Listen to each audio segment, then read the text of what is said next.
पहले समय में यह सोची सर्टिफिकेट तब बड़ूची मास्टर जय स्कूल में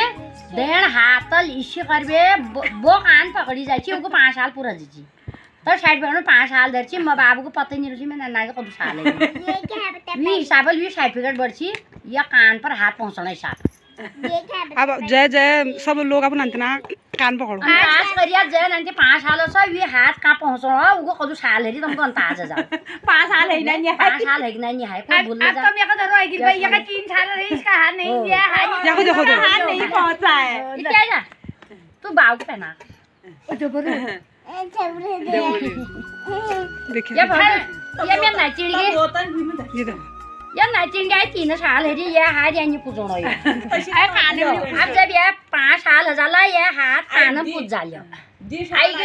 3 साल पूरी नहीं हराए मतलब 5 साल है ये हाथ यहाँ पहुँच जाला ये 5 साल है ना को जय जय नंतना आप जय नंतना आगे 3 साल 4 साल से अंदाज कर लिया 5 साल हो जाला ना हाथ के ये पहुँचाया ना पूजनी पूजन या हकीकत बात से झूठ नहीं